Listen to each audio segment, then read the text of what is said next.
Shalom, shalom, shalom, mes chers frères et sœurs à travers le monde. Soyez bénis, que la grâce et la paix du Seigneur soient avec chacun d'entre vous.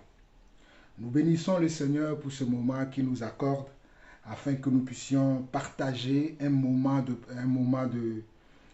d'enseignement, un moment d'exhortation, un moment de recadrage, un moment de correction et un moment pour nous montrer à tout un chacun d'entre nous la voie véritable du Seigneur.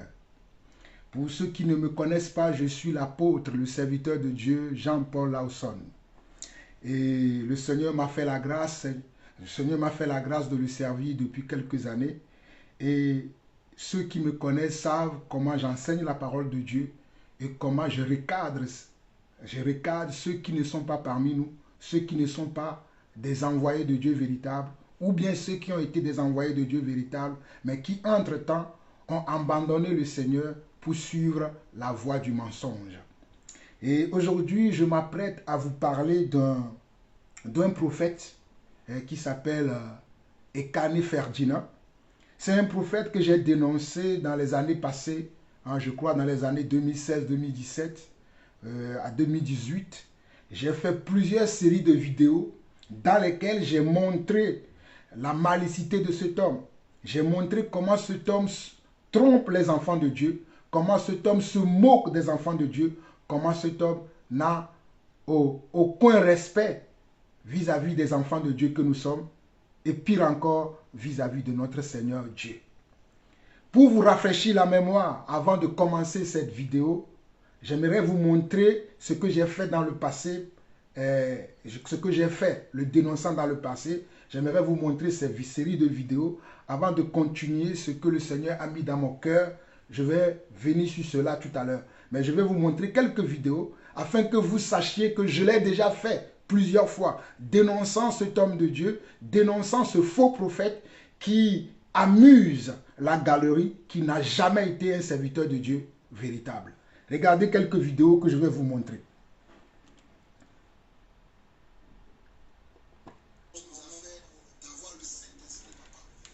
Si vous regardez là, je vais vous montrer, je suis en train d'utiliser mon PC.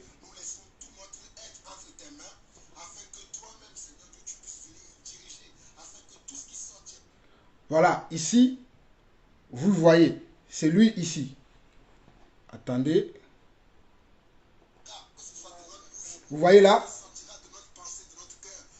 C'est lui ici, Ferdinand Ekane. C'est lui. Donc, je reviens, je vais vous montrer encore une autre vidéo. Je vais vous montrer encore une autre vidéo. Et vous allez comprendre vraiment. Je ne sais pas si le son. Oui, là, j'ai augmenté le son pour que vous puissiez mieux entendre.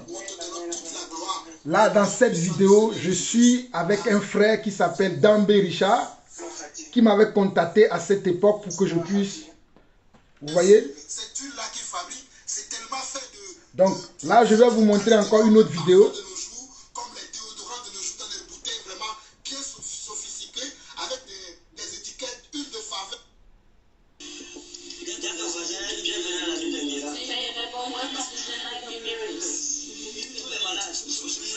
Vous voyez. Regardez bien.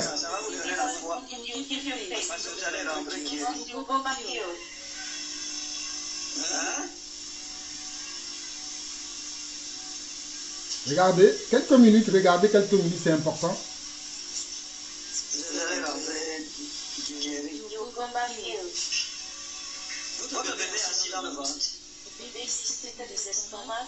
Ok. Il y en a plusieurs vidéos, mais je vais m'arrêter là pour ne pas que la vidéo que je vais faire soit trop longue. Donc, si vous allez sur mon compte, ma chaîne YouTube, Jean-Paul Lawson, ma chaîne YouTube porte mon nom, Jean-Paul Lawson. Vous allez sur cette chaîne, vous rentrez dans les playlists. Et dans les playlists, vous allez dans la playlist que j'ai nommée les faux prophètes. Il y a un playlist que j'ai nommé les faux docteurs et les fausses doctrines. Vous rentrez dans cette playlist, vous allez trouver tous les faux docteurs que j'ai dénoncés depuis que le Seigneur m'a fait la grâce de connaître la vérité de sa parole.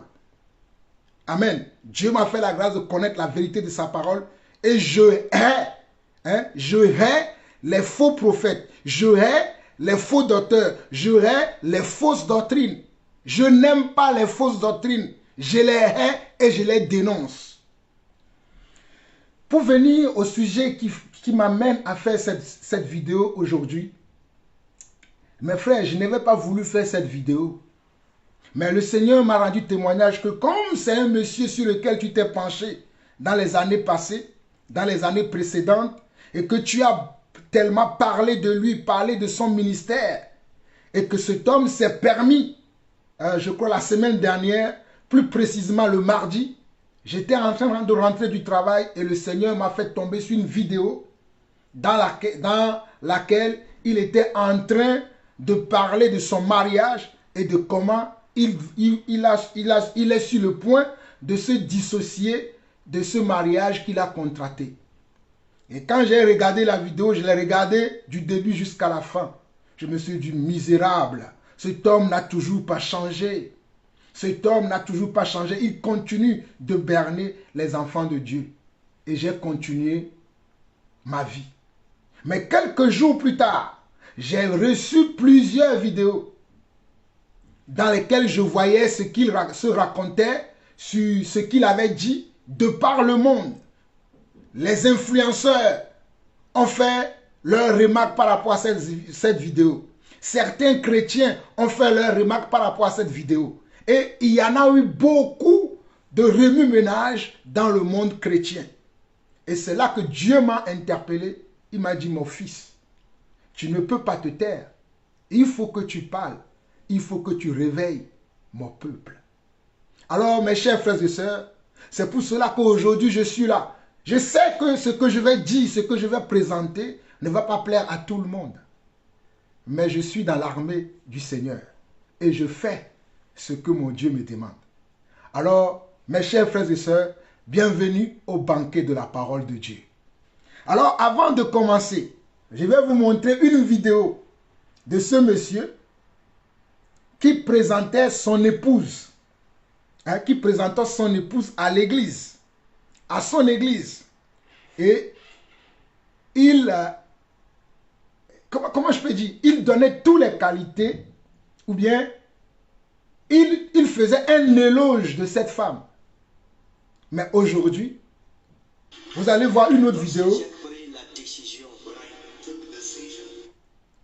Vous allez voir une autre vidéo dans laquelle il se dissocie de cette femme.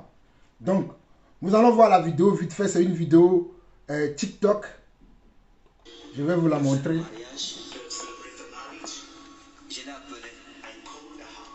Je vous en prie, regardez. Et on s'est retiré. Et je lui ai dit, chérie, tu sais, papa doit se marier. Elle a chuchoté. Elle dit, attends, tu es marié? J'ai dit oui. Elle a dit ok. Et pourquoi? Et je lui ai dit, tu vois, quand je voyage chez Sean, tu as besoin d'une maman. Seul, je ne peux pas t'encadrer parce que je suis toujours parti. Tu as besoin d'une amie, quelqu'un qui soit avec toi. Elle m'a dit, ok, d'accord, je te comprends. Mais j'ai mes conditions. J'ai chuchoté moi aussi. J'ai dit dans mon cœur petite, à 7 ans, on ne parlait pas bien français. Toi, tu parles français jusqu'à 10 ans. Elle m'a dit non, j'ai mes conditions. Tu veux te marier? Ok. Mais j'ai mes conditions. Et j'ai dit ok, d'accord. Quelles sont tes conditions? Elle me dit ok. Première condition. Promets-moi que tu vas toujours aimer maman qui est au ciel. Je dis, je te promets.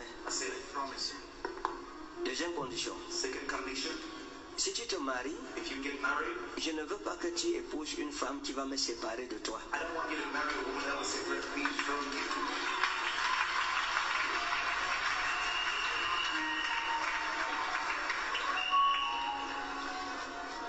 Elle m'a dit de deux, He said, secondly, je ne veux pas I don't want que tu épouses une femme you to marry a woman qui va me maltraiter. that will maltreat me. Et je lui ai dit, And I told her, je te promets, I promise you, de te ramener une maman qui va t'aimer to give you a mother that et qui will prendra soin de toi. stay with you.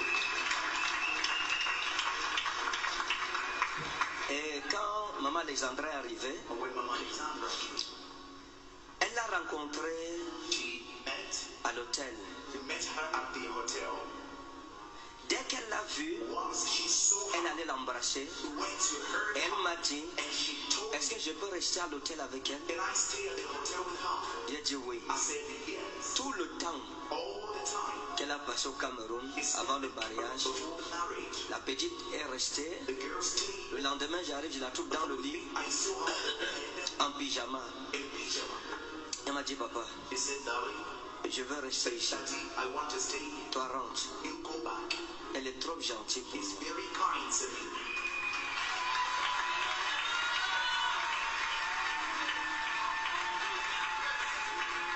Les deux sont restés là-bas. Both of them stayed there.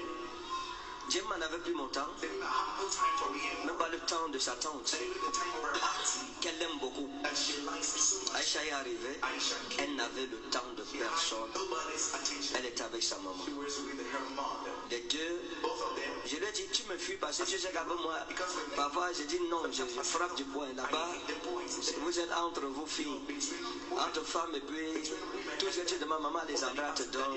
Mommy Alexandra will give you. C'est comme ça That's how je l'ai appelée I called her. pour le dire que voilà ce que j'ai décidé donc. But here is what I Elle m'a decided. embrassé. Elle m'a dit, tu es le meilleur père du monde. You're the best father. Tu as tenu ta promesse. You held your promise À son âge, at her age. elle m'a dit, papa, You said, Daddy, maman Alexandra, Mommy Alexandra c'est un ange. is an Et merci de l'avoir menée à la maison. Thank you for bringing her home. Elle m'a remercié. She gave thanks to me. Elle m'a embrassé. And she hugged Elle m'a fait des bisous. me, kissed me. Elle m'a dit, tu tiens toujours tes promesses, tu es un bon papa. Always fulfill your promises. You're a good father. Maman Alexandra, que Dieu te bénisse. Mommy Alexandra, may God bless you. Merci pour l'amour que tu as pour ta Thank fille. you for the love of your daughter. You have for your daughter. Et And Dieu te bénisse. God bless you. Tu es juste spécial. You're just special. Pas seulement belle de figure, mais belle de cœur. Your faith, but beautiful in heart. Laissons acclamer encore le Seigneur ce matin, s'il vous plaît. Mes frères et sœurs, vous avez entendu sa dernière phrase? La dernière phrase de ce faux prophète était, non seulement tu es belle de figure, mais tu es également belle de cœur. C'est ce que ce monsieur a dit. Il a dit non seulement que tu es belle de figure, tu es également belle de cœur. Il y a d'autres vidéos que ce monsieur a encore fait où il a présenté sa femme comme une prophétesse. Je ne vais pas montrer toutes les vidéos, mais je vais aller tout droit au but au fait. Mais j'aimerais que vous compreniez que ce monsieur, après avoir fait la prodada, après avoir fait la publicité de sa propre femme, ce même monsieur va venir s'asseoir et nous raconter des choses qui n'ont ni queue, qui n'ont ni tête. Ce même monsieur va s'asseoir pour dénigrer cette femme, pour mal parler de cette femme, pour jusqu'à dire qu'il va se divorcer de cette femme.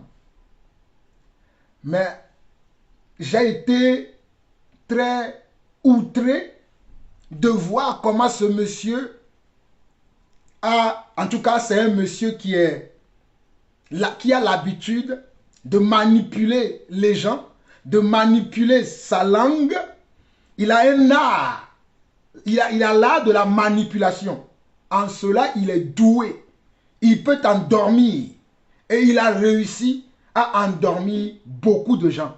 Mais il n'endormira pas nous qui sommes les véritables envoyés de Dieu. Ouvrez grand vos oreilles. Ce monsieur qui se nomme le prophète Ferdinand Ekane, je vous dis qu'il a endormi beaucoup de gens. Mais il n'endormira pas.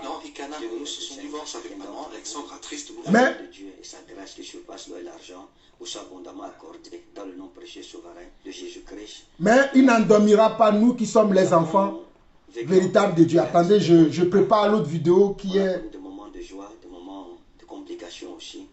Nous sommes restés fermes dans notre foi.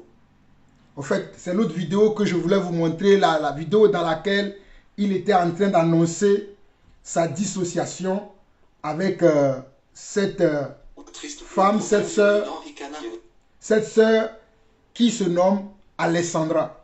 Cette sœur qui se nomme Alessandra, qu'il a rencontrée dans une église, une autre église d'un autre faux prophète aussi, d'un autre faux pasteur qui sévit à Lille. J'aurai le temps de revenir sur celui-là, pas aujourd'hui, pas dans les prochains jours, mais je viendrai aussi dénoncer celui-là parce qu'ils ont les mêmes pratiques.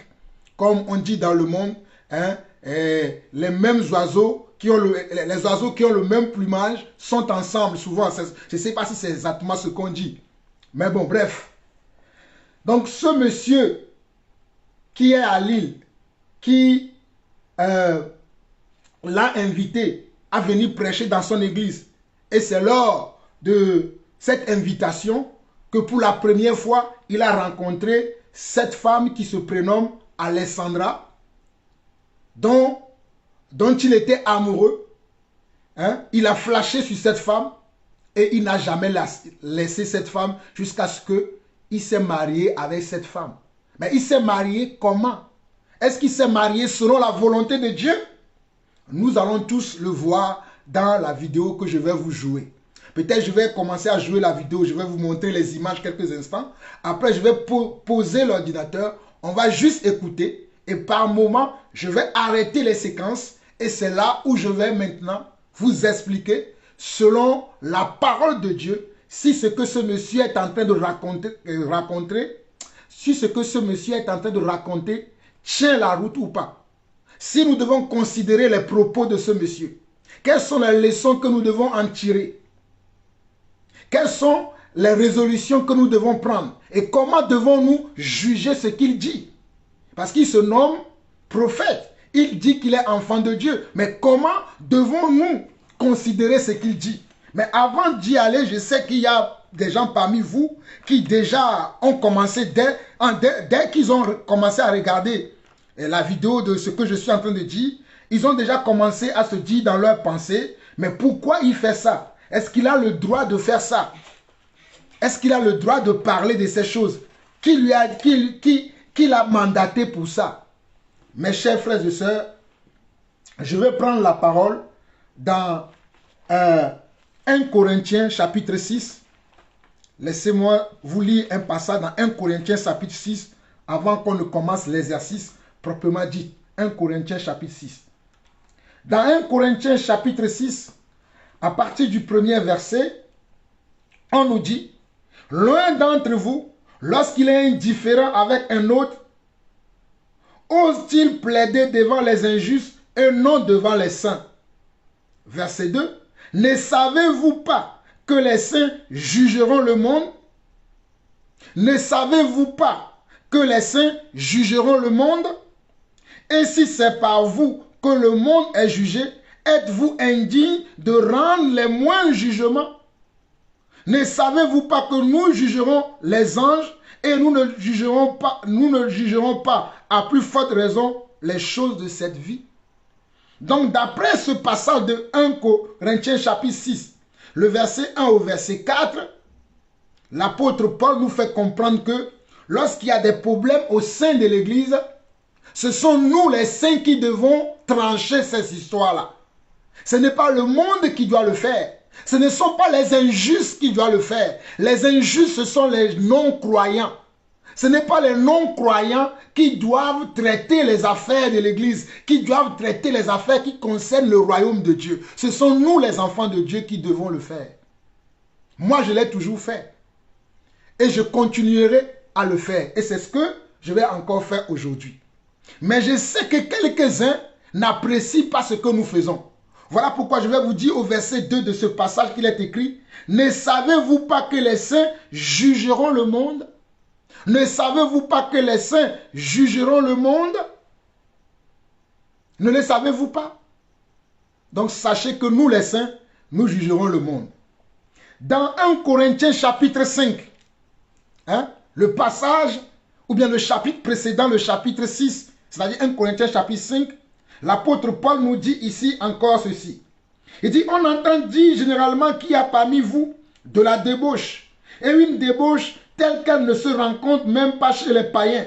C'est au point que l'un de vous a la femme de son père. Et vous êtes enflé d'orgueil. Et vous n'avez pas été plutôt dans l'affliction, afin que celui qui a commis cet acte soit ôté du milieu de vous. Pour moi, absent de corps, mais présent d'esprit, j'ai déjà jugé comme si j'étais présent celui qui a commis un tel acte. Ici, je vais m'arrêter un tout petit peu. L'apôtre Paul n'était pas à l'église de Corinthe, il était absent de corps. Mais il avait tendance à entendre les choses qui se passaient dans cette assemblée, dans cette église. Le comportement des uns et des autres, l'apôtre Paul l'entendait. Et il avait entendu qu'au milieu des Corinthiens, il y avait un jeune homme qui a pris la femme de son père. L'apôtre Paul était outré. Il dit, au milieu de vous, vous voyez ça. Personne d'entre vous ne s'est levé pour corriger cela, ne s'est levé pour parler de cela, ne s'est levé pour trancher cette affaire. Il dit, moi, absent de corps, j'ai déjà jugé celui qui a commis cet acte. J'ai déjà jugé celui qui a commis cet acte. Donc, mes chers frères et sœurs qui ont l'habitude, vous qui entendez la parole de Dieu, mais qui ne la comprenez jamais, vous qui êtes toujours des bébés, qui ne voulez pas grandir, vous qui êtes toujours des charnels, qui ne voulez pas grandir, écoutez-moi très bien. Nous avons le devoir de juger les affaires qui concernent le royaume des cieux. Un dernier passage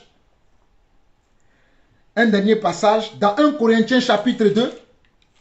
1 Corinthiens chapitre 2, à partir du verset 14, on nous dit également. Mais l'homme naturel n'accepte pas les choses de l'Esprit de Dieu, car elles sont une folie pour lui, et il ne peut les connaître parce que c'est spirituellement qu'on en juge. Verset 15, l'homme spirituel au contraire juge de tout, et il n'est lui-même jugé par personne. J'espère que vous avez entendu. Je vais relire encore ce passage. 1 Corinthiens chapitre 2, le verset 14 au verset 15 dit ceci. Mais l'homme naturel n'accepte pas les choses de l'Esprit de Dieu, car elles sont une folie pour lui, et il ne peut les connaître parce que c'est spirituellement qu'on en juge. L'homme spirituel, au contraire, juge de tout, et il n'est lui-même jugé par personne. Alors, mes chers frères et sœurs, sachez-le dès lors que nous, les enfants de Dieu, qui marchons d'après les conseils de Dieu, qui marchons d'après les saintes écritures, qui marchons d'après l'esprit, nous avons le devoir de juger et de trancher les affaires entre les frères et sœurs dans l'église. Pourvu que cela soit selon la doctrine de Christ, pourvu que cela soit selon l'esprit et non selon la chair. Nous ne devons pas traiter les affaires selon la chair, mais nous devons les traiter selon l'esprit. Et c'est ce que je vais faire aujourd'hui. Que le Seigneur vous bénisse pour votre patience. Maintenant, je vais commencer à jouer la vidéo dans laquelle ce prophète, c'est lui-même. D'ailleurs, avant de commencer à juger, à vous jouer la vidéo, si ce monsieur est allé sur un plateau de télévision, parce qu'apparemment, cette vidéo que moi j'ai vue sur TikTok a été sur une chaîne qu'on appelle Mondovision, où j'ai entendu beaucoup de gens qui ont aussi parlé de cette histoire, cité plein de chaînes que moi je ne regarde pas et que je ne connais pas. Mais apparemment, ça a été sur une chaîne chrétienne que le monsieur là a partagé a partagé cette vidéo. Je ne sais pas si c'est lui-même qui l'a fait ou si c'est quelqu'un qui a pris cette vidéo et qui l'a mis sur ces chaînes-là. Je ne le sais pas. Mais toujours est-il qu'il a rendu public le message. Donc s'il a rendu public le message, c'est-à-dire qu'il laisse ce message-là à notre appréciation. S'il a rendu public son message, c'est parce qu'il veut notre appréciation de son message. Écoutez-moi très bien. Je dis bien, le prophète Ferdinand Ekane du Cameroun a rendu public son histoire. Il ne l'a pas caché. Il est venu, il a exposé ça à l'église, afin que l'église puisse en donner son avis. Et je vais donner mon avis aujourd'hui. Et croyez-moi, mon avis ne va pas être comme les autres avis que j'écoute. Comme les commentaires que j'entends, que je vois sur certaines vidéos. Alors je vais commencer à jouer la vidéo. Soyez patients. Nous allons apprendre beaucoup de choses. Et je sais que beaucoup d'entre vous, vous ne connaissez pas ces choses. Voilà pourquoi Dieu m'a amené à venir parler de cette vidéo. Voilà pourquoi Dieu m'a amené à venir exposer le mensonge qui se cache dans cette vidéo. Et de révéler la vérité de la parole. La vérité de la doctrine de Dieu. Donc moi, je vais vous montrer les mensonges qui sont cachés derrière cette vidéo par le discernement de l'esprit et vous révéler en même temps la vérité de la parole de Dieu. Peut-être j'aurai une seconde partie parce que la vidéo en elle-même fait presque 1 heure.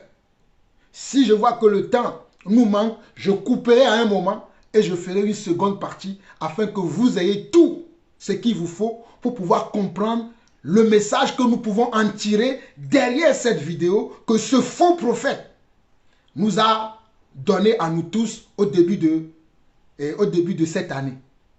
Alors, nous allons commencer la lecture de cette vidéo.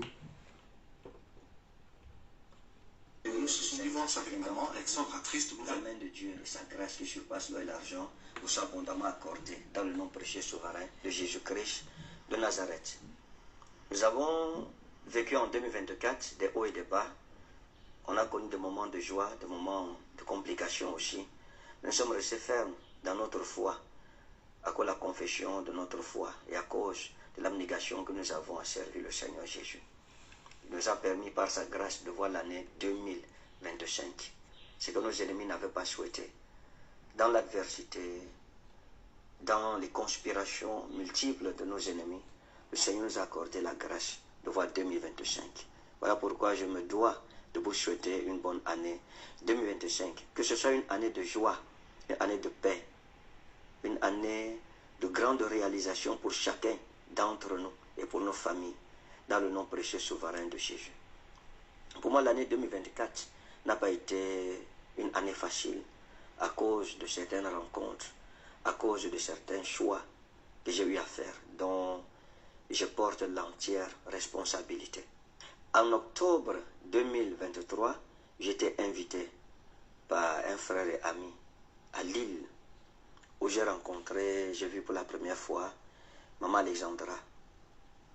Et donc pendant que j'étais en train de rendre le ministère, je l'ai vue et j'ai demandé à son père spirituel qui m'avait invité qui est cette jeune femme. Et il m'a dit, c'est une de mes filles, elle est très sérieuse, elle est bien. Et il savait qu'à l'époque, je cherchais une femme que je voulais épouser. Alors je lui ai dit, j'aimerais après le culte, si tu peux l'inviter dans ton bureau pour que je la voie de plus près. Et ce soir-là, il avait oublié. Le lendemain, j'ai rappelé ça plutôt à son épouse qui a porté la chose à cœur. On a blagué sur ça. Je lui ai dit, toi, tu ne prends pas le problème de ton frère à cœur. Alors après le culte du 2e jour, je pense, son épouse a invité Maman Alexandra dans le bureau, nous étions 3, et je l'ai vu de près. Et c'était quelqu'un de bien, je l'ai beaucoup apprécié. Et je devais recevoir les gens. Et pendant ces réceptions, elle faisait partie de ces personnes, parce que je voulais savoir qui elle était, comment ça allait, comment elle vivait, en fait, connaître qui elle était. Le jour où je devais recevoir les gens, il n'y avait pas de voiture disponible pour moi dans tous les cas. J'ai dit à mon frère qu'il fallait que j'aille recevoir les gens. Il m'a dit, bon, il y a quelqu'un qui va venir te chercher. La personne, au final, n'était pas disponible. La personne m'a demandé de prendre un Uber, c'est-à-dire un taxi. Je n'avais pas jugé digne pour moi de prendre un taxi pour aller recevoir les gens. Alors je lui ai dit, trouve un prétexte et dis aux gens que je ne pourrais pas venir. Parce que pour moi, je ne peux pas le faire à un frère. Je ne peux pas inviter quelqu'un dans mon église et il va recevoir des gens dans mon église et je le laisse aller avec le taxi. Le laisser conduire par un de mes fils. Demander à un de mes fils de prendre sa voiture pour le conduire. Non, je le ferai moi-même. Parce qu'il faut honorer son invité. Et donc, on n'avait pas eu l'occasion de parler à Maman Alexandra et moi. Me faites connaître. Je mets une première pause ici. Mes chers frères et sœurs, Dieu que nous servons nous demande d'être simples. Dieu que nous servons nous demande d'être humbles.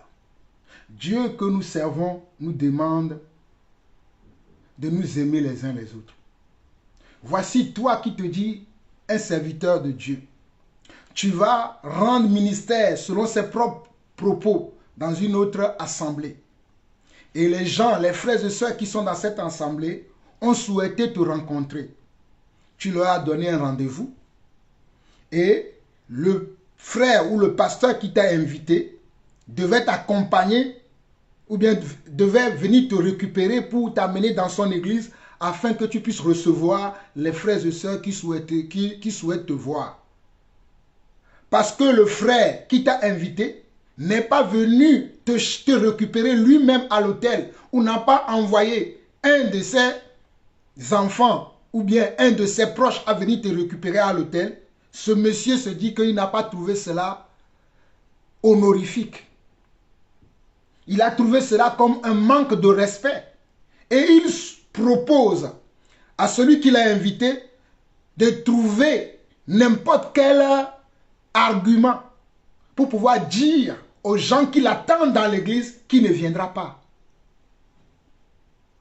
Je ne sais pas si vous avez bien entendu. Hein. Il a dit à ce pasteur qu'il a invité et les frères et sœurs qui sont dans l'assemblée de ce dernier ont souhaité le rencontrer. Ils ont fixé une date à laquelle il devait aller recevoir ces personnes.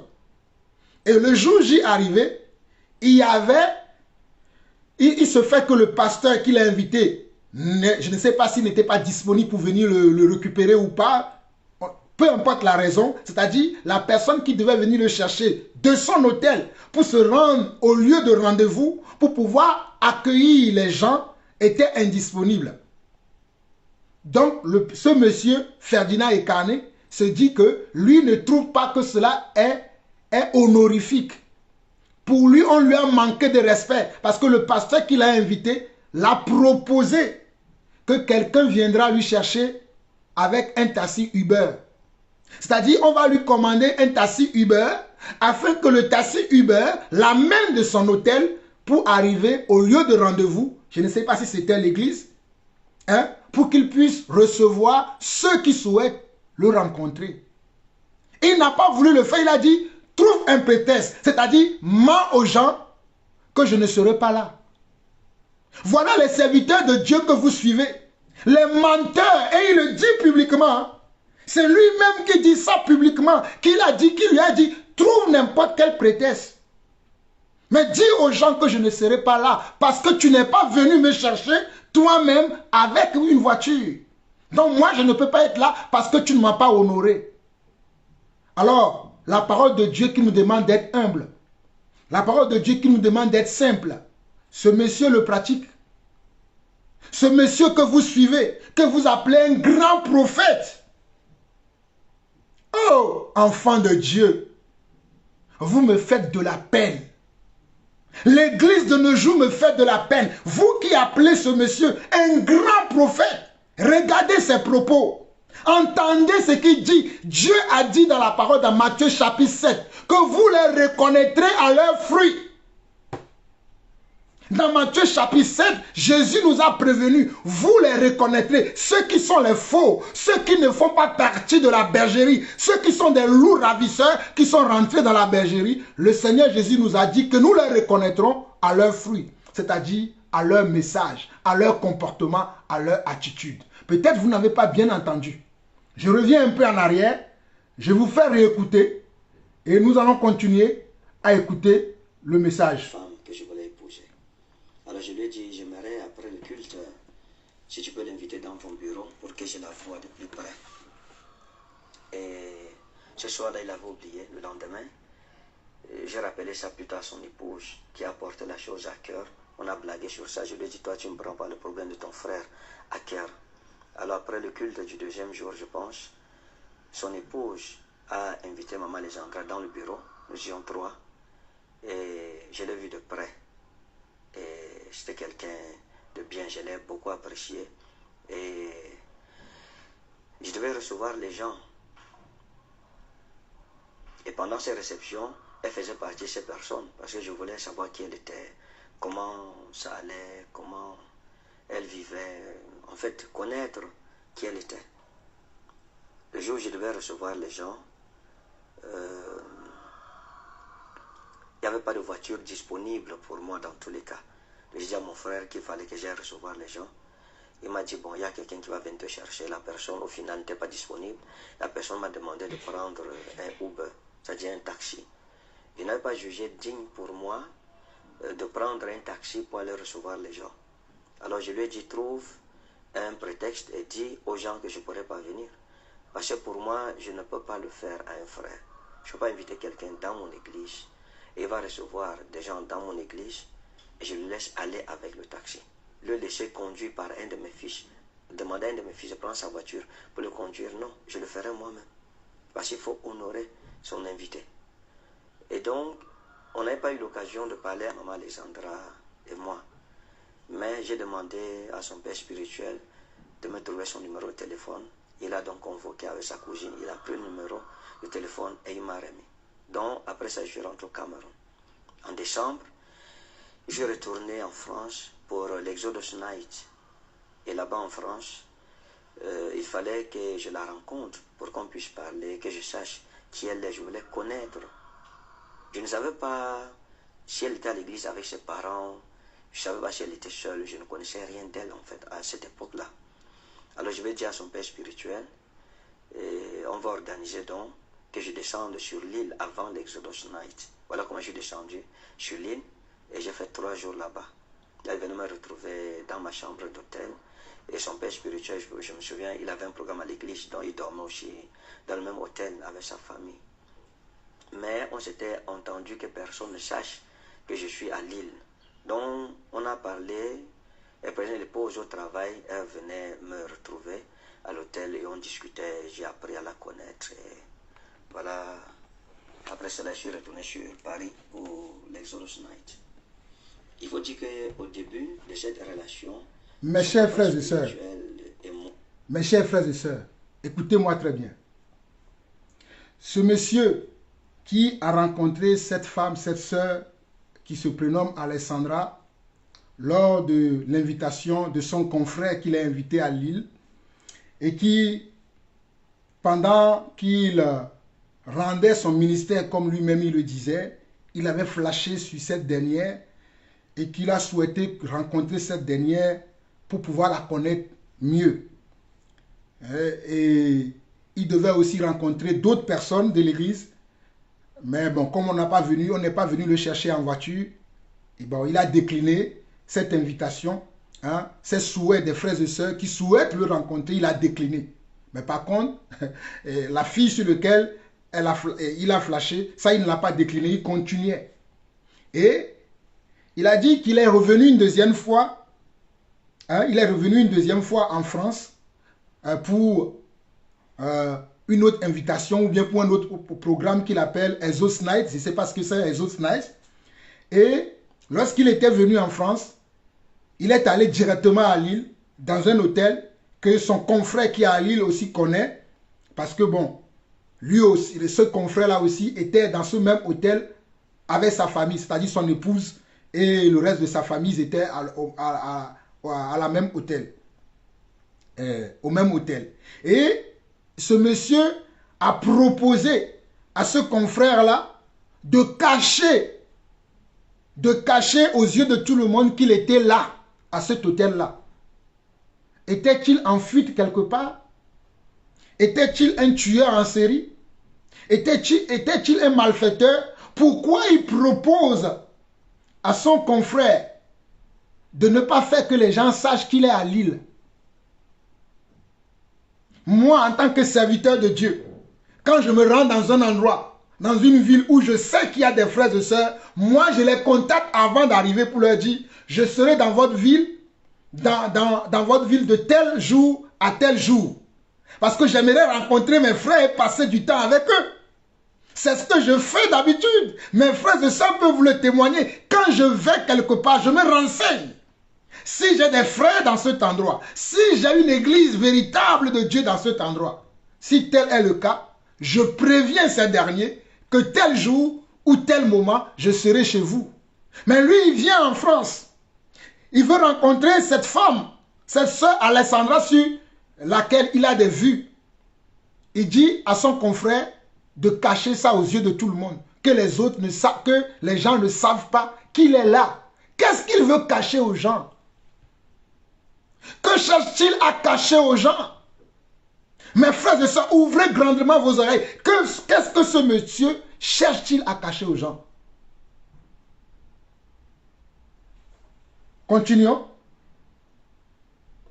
Moi, nous étions soudés. J'avais son entière bénédiction, son soutien, son assistance. Mais le problème que nous avions, c'est que lorsque la maman de maman Alessandra a pris et que je voulais la rencontrer, du coup, elle a imaginé que c'était pour le mariage. Elle s'est opposée farouchement. Alors c'était un problème pour moi. J'en ai parlé avec son père spirituel qui m'a expliqué non. Écoute, si sa mère est contre le mariage, c'est pas important. Moi, tu as ma bénédiction. Et on pourra se retourner vers la famille qui est le reste de la famille, les grands-parents, les tantes qui sont à Bangui. Si la famille en Afrique est avec toi, c'est l'essentiel. Pour sa mère, je ne comprends pas moi-même comment elle s'oppose au mariage de sa fille jusqu'à ce point-là. Et je me souviens que pendant l'opposition, je suis à Lille. Donc, mes chers frères et sœurs, vous avez écouté ce que ce monsieur a dit? Ce monsieur, avec son ami, l'autre pasteur qui est à Lille, ce monsieur lui a fait comprendre, ce monsieur Ferdinand Ekane, bien sûr, a fait comprendre à son frère, son ami pasteur de Lille, qui souhaite se marier avec la sœur Alessandra. Parce que la mère de la sœur Alessandra et la sœur Alessandra elle-même étaient dans l'église de son ami qu'il a invité à Lille. Ils sont les membres de son église. En d'autres mots, ils le considèrent comme leur père spirituel. Donc, quand ce monsieur a voulu de la sœur Alessandra, la maman de la sœur Alessandra n'a pas voulu de cette relation. Il a dit, niet, moi je ne veux pas cette relation. Je ne veux pas que ma fille se mette avec toi. Je ne veux pas que ma fille se mette avec le prophète Ekane. Mais son ami qu'il a invité à l'église de Lille, qui est le pasteur de Lille, lui a dit, ne t'inquiète pas, même si la maman, qui a mis Alessandra au monde refuse de te donner ta fille, ne t'inquiète pas, moi je te la donne. Moi je suis son père spirituel, moi je te la donne. Mais de qui vous vous moquez? De qui vous vous moquez, Ferdinand Ekane et ton confrère de Lille? Vous vous moquez de qui? Quelqu'un a mis au monde son enfant. Il a élevé. Voici l'enfant arrive à l'âge de... Comment? À l'âge adulte où il peut se mettre avec quelqu'un. Tu viens, tu dis, l'enfant m'intéresse. Sa maman te dit, moi je ne veux pas. Mais toi qui es le pasteur de ces personnes, tu dis non, même si la maman dit non, moi je te dis, on va tout faire, tu auras cet enfant. Voici les églises que vous fréquentez. C'est comme ça que dans vos églises, les mariages arrangés se font. Les mariages que le Seigneur n'approuve pas. Écoutez-moi très bien. Je suis l'apôtre Jean-Paul Lawson. Les mariages que Dieu n'approuve pas. Voici comment les gens dans les assemblées que je hais, entre eux, ils se font des réunions dans les coulisses pour dire tel va aller avec un tel va aller avec un tel. Moi, j'ai décidé, je suis votre père spirituel. Es-tu Dieu? Es-tu Dieu, toi qui prends cette décision? Es-tu Dieu? Et vous me dites que ce monsieur est un prophète. Il ne savait pas que ce que son confrère disait ne respectait pas la parole de Dieu. Il ne savait pas que ce que son confrère disait ne respectait pas la parole de Dieu. Vous qui mettez dans les commentaires que c'est quand même un homme. Il a le droit de faire ce qu'il veut. C'est un homme. Mais c'est un homme, mais il se dit serviteur de Dieu. Et un serviteur de Dieu doit connaître la parole de Dieu. Et il n'est même pas un jeune serviteur de Dieu. Ça fait des années qu'il sert. Mais il ne sert pas notre Dieu. Vous n'avez même pas peut-être bien entendu. Je vous rejoue encore cette partie. On a parlé, elle prenait des pauses au travail, elle venait me retrouver à l'hôtel et on discutait, j'ai appris à la connaître. Et voilà, après cela, je suis retourné sur Paris pour l'Exodus Night. Il faut dire qu'au début de cette relation, son papa spirituel et moi, nous étions soudés. J'avais son entière bénédiction, son soutien, son assistance. Mais le problème que nous avions, c'est que lorsque la maman de maman Lésandra a appris et que je voulais la rencontrer, du coup, elle a imaginé que c'était pour le mariage. Elle s'est opposée. Elle s'est opposée farouchement. Alors c'était un problème pour moi. J'en ai parlé avec son père spirituel qui m'a expliqué non. Écoute, si sa mère est contre le mariage, c'est pas important. Moi, tu as ma bénédiction. Et on pourra se retourner vers la famille qui est le reste de la famille, les grands-parents, les tantes qui sont à Bangui. Si la famille en Afrique est avec toi, c'est l'essentiel. Pour sa mère, je ne comprends pas moi-même comment elle s'oppose au mariage de sa fille jusqu'à ce point-là. Et je me souviens que parlant de l'opposition de la maman, de maman Lésandra, et comme je me plaignais par rapport à cela, il m'a dit clairement que lui pense qu'elle avait des sentiments pour moi et s'attendait à ce que ce soit elle que je puisse épouser et non pas sa fille, parce qu'il ne comprend pas cet acharnement. Ça ne peut être que ça. Et en plus, il m'a dit ok, ce sont ces démons qui la troublent, tu pourras la délivrer. On s'était entendu, comme j'avais le soutien de la famille, des grands-parents, des tantes, de la famille en Afrique. Ils m'ont dit non, si la maman refuse, il faut venir, n'annule pas le mariage. Nous allons bénir ce mariage. Elle ne va pas épouser sa fille. Il faut qu'elle laisse sa fille s'épanouir. Elle est en âge de se marier, elle a le droit de choisir avec qui elle doit se marier. Et donc, il était question que son père spirituel et son épouse et moi, nous voyagions pour l'Afrique. Nous devrions aller faire la dot ensemble. Et le mariage devrait se passer à Lille. Mes chers frères et sœurs, je ne sais pas si vous suivez bien cette vidéo. Oh là là, que le Seigneur nous fasse grâce. Ce monsieur est en train de dire que malgré que la maman de la fille, a dit qu'elle ne souhaite pas que sa fille se marie avec lui, il s'était arrangé avec son ami pasteur qu'il a invité à l'église de Lille à aller voir la famille de cette fille qui se trouve à Bangui. C'est-à-dire, il veut faire un forcing pour quand même se marier avec cet enfant. Ou bien cette fille. Et le pasteur a même diffamé la maman de cette fille. Il disait que le pasteur de Lille a dit à Ferdinand Ekane que si la maman ne veut pas que tu épouses sa fille, c'est parce qu'elle-même, elle te veut. C'est parce qu'elle-même, elle a flashé sur toi. Voilà pourquoi elle ne veut pas que tu te maries avec sa fille. Vous voyez comment vos pasteurs, vos soi-disant, vos pères spirituels vous traitent dans leurs assemblées? Vous voyez comment vos soi-disant, vos conducteurs, vous voyez comment ils vous traitent dans vos assemblées? Parce que eux, qui sont de commun accord pour faire leur affaire, la maman là qui s'oppose, on va dire que la maman là, elle a des problèmes. Elle a un problème, on va lui trouver tout de suite un problème. On va lui trouver un démon. C'est comme ça qu'on vous crée des problèmes qui n'existent pas dans ces assemblées-là. Il le dit lui-même en direct. Il le dit, il l'avoue lui-même, c'est qu'ils ont dit en direct. Ils ont traité la maman de comment? D'une convoiteuse. Alors que la maman n'a rien convoité. La maman n'a rien convoité, mais on l'a traitée de convoiteuse. Et on s'est préparé pour aller célébrer ou bien pour aller amadouer d'autres personnes, pour aller séduire d'autres personnes, qu'ils acceptent ce mariage-là coûte que coûte.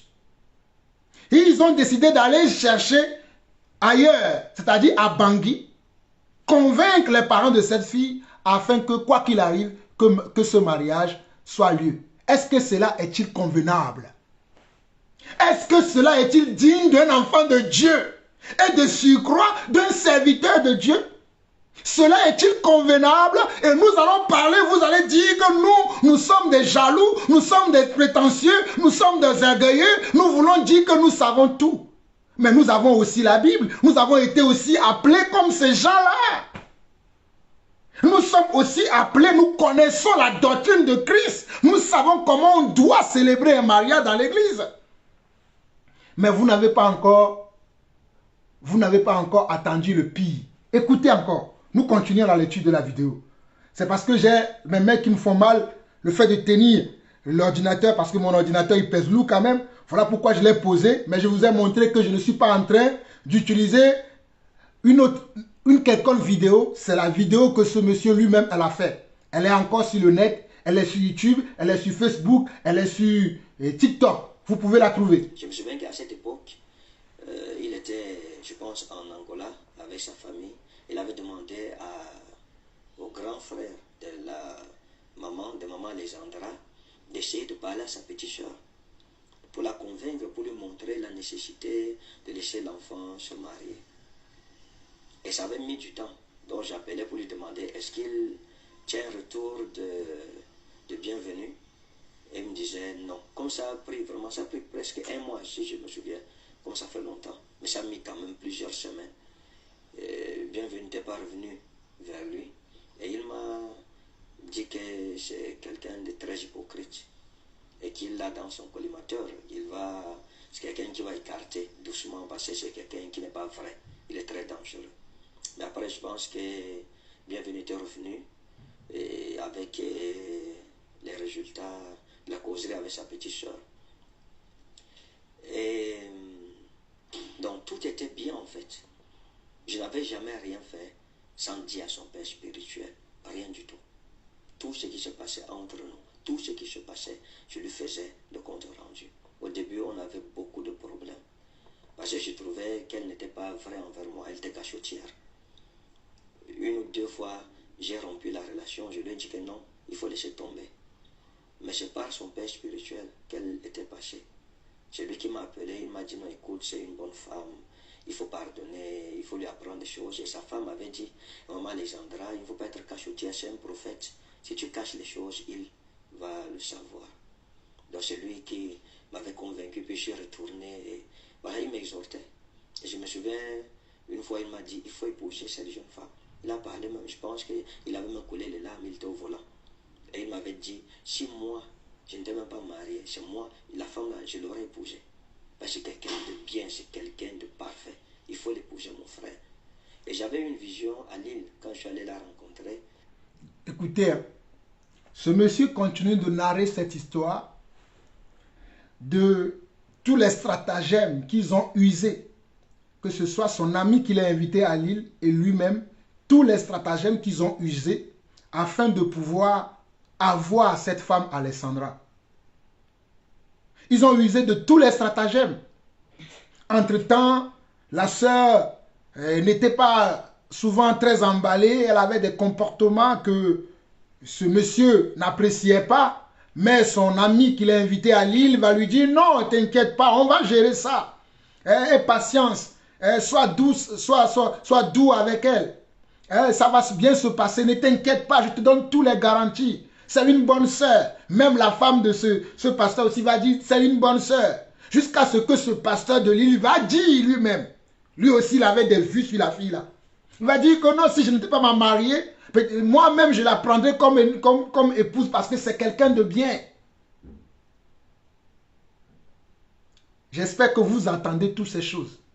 Voilà comment vos pasteurs, vos conducteurs font des messes basses derrière vous. De la manière dont ils vont vous vendre. De la manière dont ils vont vous lyncher. De la même manière dont ils vont faire quoi? Ils vont vous vendre, ils vont vous partager entre eux. Voici ce que les pasteurs font dans leurs églises. Continuez la lecture. J'ai partagé la vision avec lui, à la maison chez lui. Il m'a dit la vision veut dire que ça c'est ta femme. Je ne pense pas qu'on puisse se tenir pour dire Dieu a dit ceci aujourd'hui et demain. On dit encore que non, ce n'est pas Dieu, etc. Dans tous les cas, nous allons commencer à avoir des problèmes de dissentiment à partir du moment où je suis allé à Lille. J'ai fait le programme là-bas. C'était extraordinaire. Quand je quittais de Lille, je suis allé en Belgique. Chez papa Tony Silaché. J'ai fait le programme là-bas. Il y a des gens de Lille qui sont quittés pour venir là-bas. Et j'ai appris qu'ils ont été menacés. Pourquoi ils doivent suivre? Pourquoi faut-il qu'ils suivent un prophète? Pourtant, il y a un prophète sur place. Et bon, mais là, je n'ai pas prêté attention. Quand je suis arrivé en Belgique, j'ai fait le programme. J'ai fait le programme de tout mon cœur. Je suis arrivé, on m'a logé dans une chambre. C'était une chambre où même passer, ma valise ne pouvait pas passer parce qu'elle était tellement confinée, elle était tellement petite. Alors, j'ai payé ma suite. J'ai demandé à l'hôtel, ok, la suite c'est combien? On m'a dit, avec ce qu'ils avaient versé pour la chambre, j'ai payé mon séjour là-bas. J'ai fini de prêcher, on m'a donné l'offrande. J'ai refusé de prendre l'offrande. J'ai dit à papa Tony Silaché, je suis venu pour t'aider. Et non.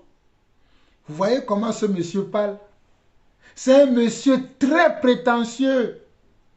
Très, très prétentieux, très orgueilleux.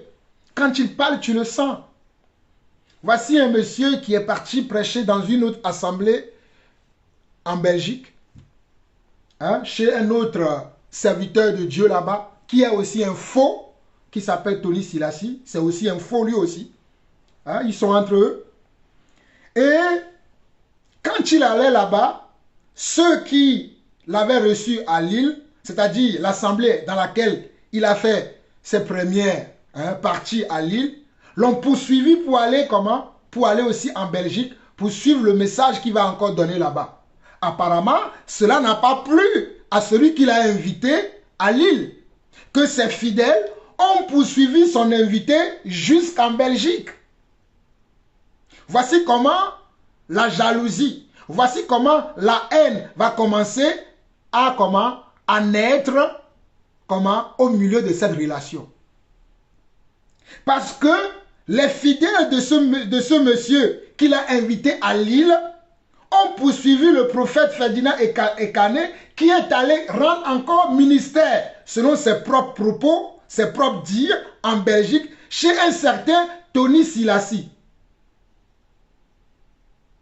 Et quand il est arrivé là-bas, il a appris que les fidèles de son confrère de Lille qui l'ont suivi ont été menacés, ont été remis, bon, on va dire qu'ils ont été vraiment menacés, ou bien ils ont été remis à l'ordre que vous ne devez pas suivre ce dernier.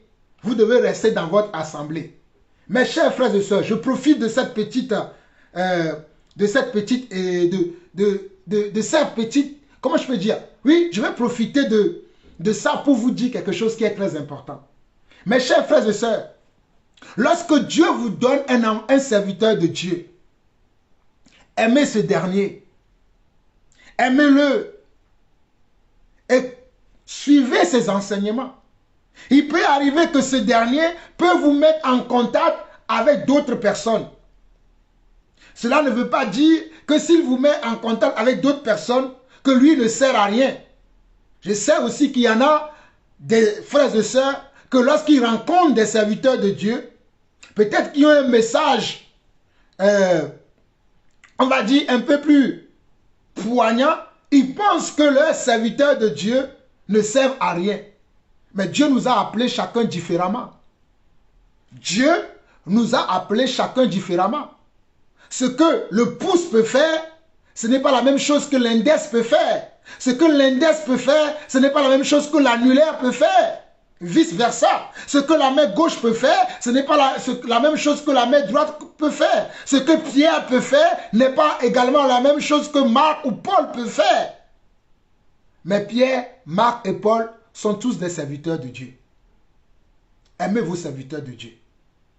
J'aimerais faire cette petite précision. Maintenant, ce pourquoi je ne suis pas d'accord avec l'autre serviteur qui est à Lille, comment tu peux interdire à tes fidèles de ne pas aller écouter la parole de Dieu? Si c'est Dieu que vous servez, si c'est Dieu que vous suivez, oh, moi j'ai l'habitude de dire à mes frères, allez écouter les messages des serviteurs de Dieu. Moi-même je les envoie, allez-y. Allez suivre d'autres personnes. Peut-être en suivant d'autres personnes, vous comprendrez peut-être ce que moi je n'arrive pas à vous dire. Vous comprendrez des choses peut-être que je n'ai pas assimilées moi-même profondément. Mais je ne peux pas les interdire d'aller visiter d'autres frères. Bien évidemment, d'autres frères qui sont dans la vérité. Pas les frères qui sont dans le mensonge. Pas ceux qui ont Jésus dans la bouche, mais qui n'ont pas sa doctrine dans leur cœur. Mais j'envoie souvent mes frères et sœurs vers d'autres serviteurs de Dieu qui ont reçu l'appel de Dieu authentique. Afin que mes frères et sœurs aussi puissent apprendre avec ces autres personnes. Mais je ne peux pas les dire, je ne peux pas les interdire, n'allez pas à gauche, n'allez pas à droite. Où est le Saint-Esprit alors? Le Saint-Esprit est là pour les diriger, pour les guider, pour savoir ce qu'ils doivent écouter ou ce qu'ils ne doivent pas écouter. Ce n'est pas à moi de les empêcher. Simplement, je pourrais leur dire, faites attention de ne pas vous retrouver chez les faux. Faites attention de ne pas vous retrouver avec les faux serviteurs, avec les loups ravisseurs. Et même jusque-là, c'est avec peine que nous arrivons à arrêter des gens. Et même jusque-là, c'est avec peine, une grande peine, que nous arrivons à arrêter des gens. Voilà pourquoi je ne dis plus à quelqu'un, ne va plus ni à gauche ni à droite. Ceux qui me connaissent, ceux qui marchent avec moi, ils connaissent la parole que je prêche, ils connaissent la parole que j'enseigne, ils connaissent comment je suis discipliné dans la volonté de Dieu. Ils savent là où je peux aller et là où je ne peux pas aller. Et je rends grâce à Dieu que beaucoup des frères et sœurs qui sont proches de moi, Dieu lui-même les a enseignés à ne pas suivre n'importe qui. Je n'ai plus besoin de leur dire, allez, n'allez pas là, je n'ai plus besoin. Dieu les a enseignés. Des fois, ces gens même m'enseignent moi-même. Donc, laissons la liberté aux enfants de Dieu de choisir qui ils veulent suivre. Qui ils veulent suivre. Si nous avons un conseil à leur donner, c'est de les prévenir, c'est de les alerter. Que n'oubliez pas, il y a des loups ravisseurs dans la bergerie. Il y a des loups ravisseurs dans la bergerie. Il y a des menteurs. Il y a des faussaires. Il y a des farceurs qui sont au milieu de nous. C'est la seule chose que nous pouvons leur dire. Et alors, cette décision de notre confrère va amener maintenant une haine dans cette amitié. Et les problèmes vont commencer par là. Écoutez la suite. C'est très important. Écoutons.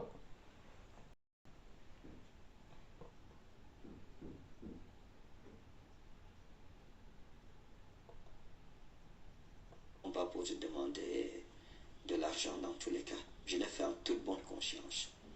Et je dis encore, je ne me suis jamais détourné ni à gauche ni à droite. Je n'ai jamais rien fait, ni dans le dos de son papa spirituel à Lille, ni dans le dos de papa Tony Chilassi. J'ai tout fait dans la transparence et dans l'intégrité.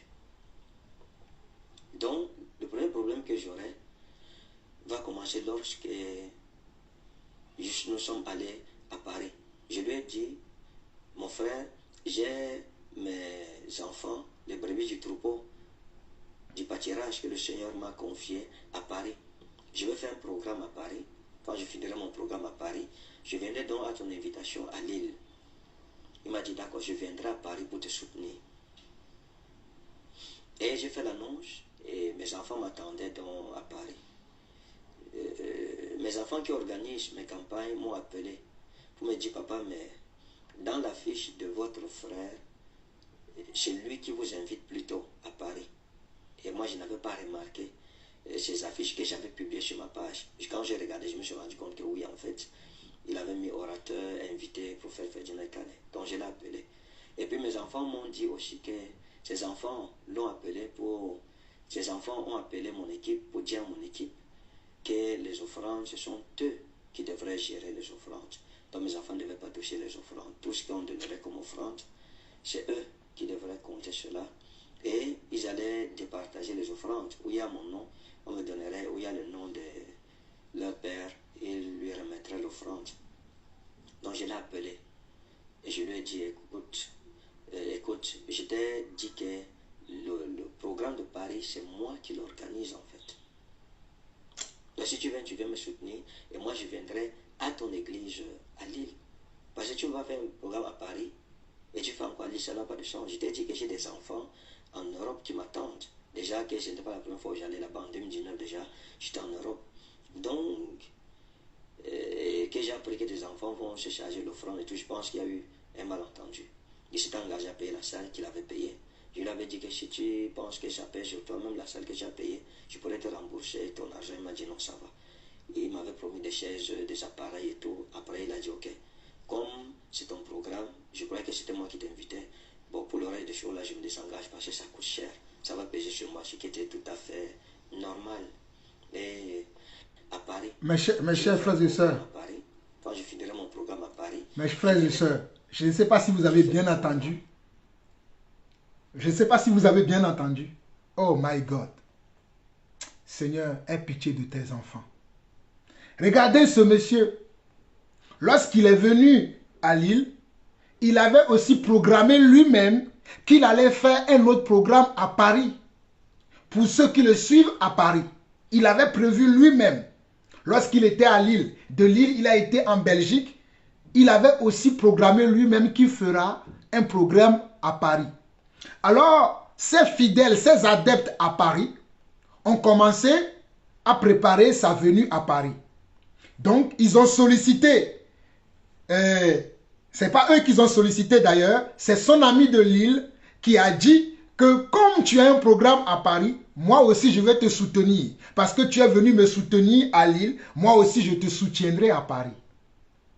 Alors, les fidèles de Ferdinand Ekane qui sont à Paris, ils étaient en train de préparer sa venue à Paris et subitement, ils se sont rendus compte que sur les affiches qu'ils font aujourd'hui pour présenter les événements qu'ils font là, sur l'affiche, au lieu que ce soit Ferdinand Ekane lui-même qui présente son événement qu'il va faire à Paris, à leur grande surprise, c'était son ami de Lille qui l'a invité, qui le présentait comme si c'est lui qui l'a invité à faire son programme à Paris. Et cela n'a pas plu à Ferdinand Ekane. Cela ne lui a pas plu du tout. Que son ami de Lille puisse lui voler la vedette de son événement que lui-même il a prévu faire à Paris. Son événement que lui-même il a prévu faire à Paris. Son ami de Lille voulait lui voler encore la vedette parce qu'il sait, celui qui est à Lille, il sait qu'il y aura comment? Il y aura des gens qui vont venir et il y aura de l'argent à ramasser. Donc il s'est proposé à ce que ce soit les matériels qu'ils vont utiliser. La sono, tout ce qu'il faut pour la salle. Il s'est proposé de prendre ça à charge.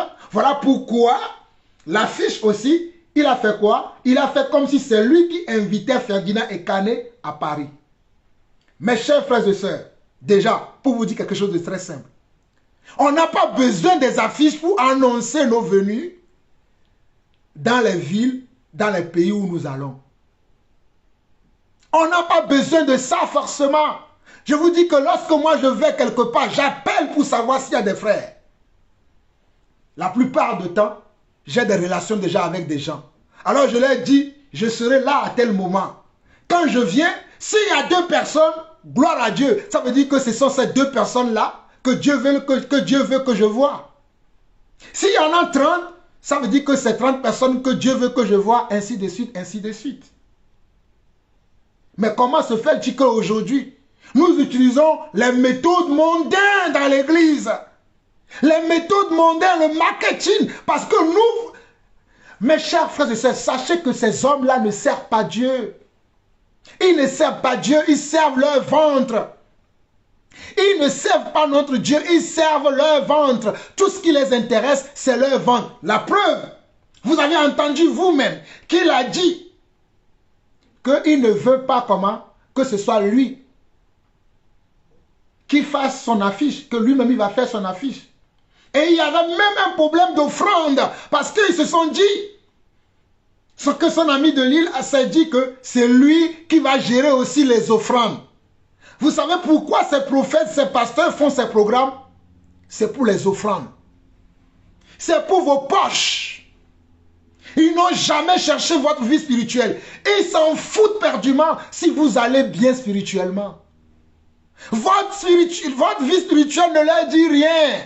Mais bien aimés, chers frères et sœurs à travers le monde, votre vie spirituelle ne dit rien à ces faussaires. Ils s'en fichent complètement. Ce qu'ils veulent, c'est votre argent, c'est vos biens. C'est ce que ces hommes recherchent. Voilà pourquoi ils n'étaient pas d'accord. Ils n'ont pas été d'accord. Parce que paraît-il que non, pas les offrandes, comment on peut faire des offrandes au nom des gens? Parce qu'il dit lui-même que peut-être les offrandes, on va trouver la solution. Ce qui est pour toi, on va te donner. Ce qui est pour moi, moi aussi je vais prendre. On va diviser les offrandes. Ce n'est pas possible. Lui-même, il sait que ce n'est pas possible. Voilà pourquoi il lui a dit, non, je ne voudrais pas que tu organises mon événement. Je vais l'organiser moi-même pour gérer moi-même tous les offrandes qui aura lieu. Ils ne font pas ça pour votre bien. Ils ne font pas ça pour votre vie spirituelle. Ils ne font pas ça pour votre épanouissement spirituel. Ils ne font pas ça pour votre percée spirituelle. Que celui qui a des oreilles entende. Ils font ça pourquoi? Pour remplir leurs poches. Et d'ailleurs, dans ces programmes, ils ne vous enseignent pas la parole de Dieu. Ou ils vous enseignent comment? Ils vous enseignent quoi? Ils vont inventer des fausses prophéties. Ils vont inventer des faux miracles pour vous épater, pour vous amadouer. Et pire encore, ils vont vous enseigner quoi?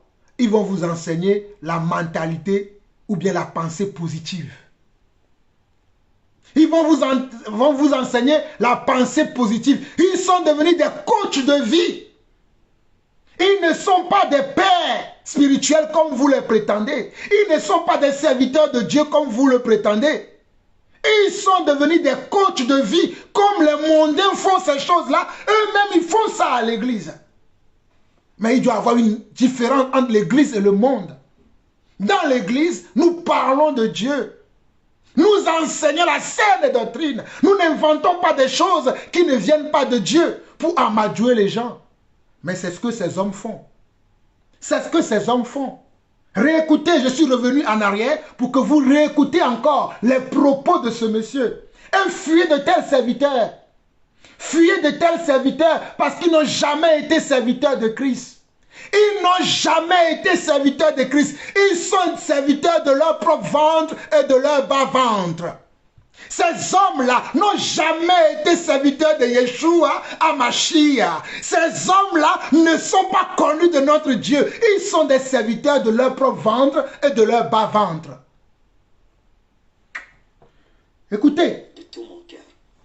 Je suis arrivé, on m'a logé dans une chambre.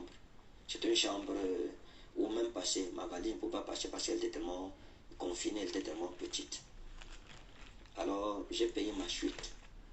J'ai demandé à l'hôtel, ok, la chute c'est combien? On m'a dit, avec ce qu'ils avaient versé pour la chambre, j'ai payé mon séjour là-bas. J'ai fini de prêcher, on m'a donné l'offrande. J'ai refusé de prendre l'offrande. J'ai dit à Papa Tony Silassi, je suis venu pour t'aider et non pas pour te demander de l'argent dans tous les cas. Je l'ai fait en toute bonne conscience. Et je dis encore, je ne me suis jamais détourné ni à gauche ni à droite. Je n'ai jamais rien fait, ni dans le dos de son papa spirituel à Lille, ni dans le dos de Papa Tony Silassi. J'ai tout fait dans la transparence et dans l'intégrité. Donc, le premier problème que j'aurai va commencer lorsque nous sommes allés à Paris. Je lui ai dit, mon frère, j'ai mes enfants, les brebis du troupeau, du pâturage que le Seigneur m'a confié à Paris. Je vais faire un programme à Paris. Quand je finirai mon programme à Paris, je viendrai donc à ton invitation à Lille. Il m'a dit d'accord, je viendrai à Paris pour te soutenir. Et j'ai fait l'annonce et mes enfants m'attendaient donc à Paris.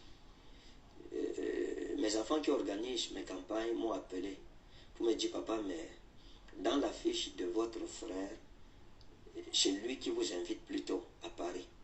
Et moi, je n'avais pas remarqué ces affiches que j'avais publiées sur ma page. Quand j'ai regardé, je me suis rendu compte que oui, en fait, il avait mis orateur, invité, prophète Ferdinand Kane. Donc, je l'ai appelé. Et puis, mes enfants m'ont dit aussi que ces enfants l'ont appelé pour... Ces enfants ont appelé mon équipe pour dire à mon équipe que les offrandes, ce sont eux qui devraient gérer les offrandes. Donc, mes enfants ne devaient pas toucher les offrandes. Tout ce qu'on donnerait comme offrande, c'est eux qui devraient compter cela. Et ils allaient départager les offrandes. Où il y a mon nom, on me donnerait, où il y a le nom de leur père, et ils lui remettraient l'offrande. Donc je l'ai appelé. Et je lui ai dit, écoute, je t'ai dit que le programme de Paris, c'est moi qui l'organise en fait. Donc si tu viens me soutenir, et moi je viendrai à ton église à Lille. Parce que tu vas faire un programme à Paris, et tu fais encore à Lille, ça n'a pas de sens. Je t'ai dit que j'ai des enfants en Europe qui m'attendent. Déjà que ce n'était pas la première fois où j'allais là-bas, en 2019 déjà, j'étais en Europe. Donc, que j'ai appris que des enfants vont se charger de l'offrande et tout, je pense qu'il y a eu un malentendu. Il s'est engagé à payer la salle qu'il avait payée. Je lui avais dit que si tu penses que ça pèse sur toi, même la salle que tu as payée, je pourrais te rembourser ton argent. Il m'a dit non, ça va. Il m'avait promis des chaises, des appareils et tout. Après, il a dit ok, comme c'est ton programme, je croyais que c'était moi qui t'invitais. Bon, pour le reste des choses, là, je me désengage parce que ça coûte cher. Ça va peser sur moi, ce qui était tout à fait normal. Et voilà comment j'ai organisé le programme. Et il a failli ne pas venir. Parce que cette situation nous a mis dans des dissentiments profonds. Il était devenu un peu réticent vis-à-vis de moi. Je l'ai appelé, j'essaie de parler avec lui, m'expliquer, l'encourager à venir et tout. Bon, finalement, il a honoré à ce programme. Il m'a dit, je ne veux pas vraiment trop dans le ministère. Tu me donnes un peu la parole, je parle un peu, puis voilà. Et donc je suis allé à Lille, j'ai rendu ministère, je suis allé en Belgique, j'ai rendu ministère, j'ai fait mon programme à Paris. Quand j'ai fait mon programme à Paris, avec lui, il m'a dit, tu vois, c'était mon église qui était là, c'est pour ça que la salle était pleine. J'ai dit, d'accord, gloire à Dieu. J'ai fait un deuxième programme. Et quand la salle était pleine, je suis allé chez lui, on a causé, il m'a dit, ok, tu vois, la salle était pleine parce que j'ai envoyé mes brebis là-bas. Voilà, je lui ai dit, ah, ce sont des neveux, des nièces. Ils sont chez leur oncle, ne t'en fais pas, j'en prendrai grand soin. Et on a rigolé sur ça. Mais j'étais étonné après de voir que